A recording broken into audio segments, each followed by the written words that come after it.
Hello বন্ধুরা, peer কিচেনে সকলকে স্বাগত। আজ আমি আম দিয়ে আম সত্ত্ব বানিয়ে দেখাচ্ছি। আমটা আমি রসটা বের করে নিয়ে মিক্সারে ব্লেন্ড করে তারপরে আমি একটু জাল করে নিচ্ছি, রসটা একটু জাল করে ঘন করে নিচ্ছি। তারপর আমি থালার মধ্যে ঢেলে দিব। দেখতে থাকো বন্ধুরা। হ্যালো বন্ধুরা, আমি এরকম দুটো থাল নিয়ে নিয়েছি, একটু তেল দিয়ে ব্রাশ করে নিয়েছি। এখন এই যে আমটা যে জাল দিয়ে নিয়েছি সেই আমটা থালের মধ্যে ঢেলে দিয়ে আস্তে আস্তে ছড়িয়ে দিব। এরকম করে আস্তে আস্তে ছড়িয়ে দেবো চারিদিকে।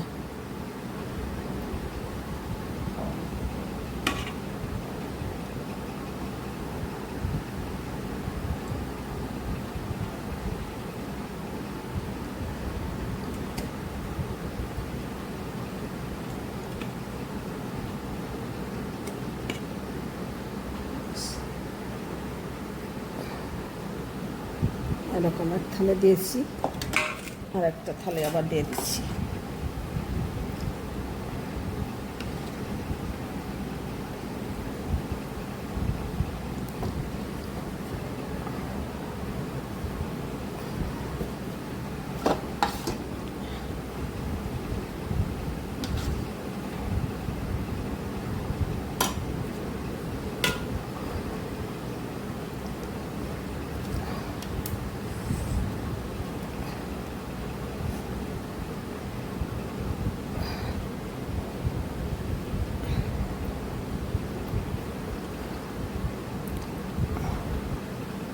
সুন্দর করে থালের মধ্যে আস্তে করে ছড়িয়ে দিব, এরকম ঝাঁকিয়ে ঝাঁকিয়া।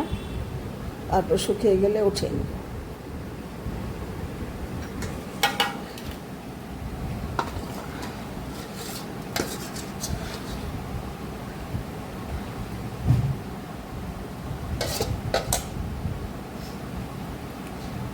দেখতে থাকো। 2 দিন আমি রোদে শুকাইছি, শুকানোর পরে এরকম হয়ে গেছে।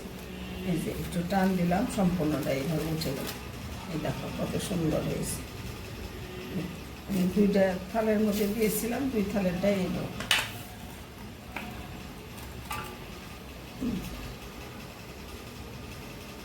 দেখে না কত সুন্দর পাকা আমের আমসত্ত্ব। বন্ধুরা, রেসিপিটা ভালো লাগলে কমেন্ট করে জানিও, আর আমার চ্যানেলটা সাবস্ক্রাইব করে আমার সাথে থেকো। ধন্যবাদ বন্ধুরা, তোমরা সকলে ভালো থাকো।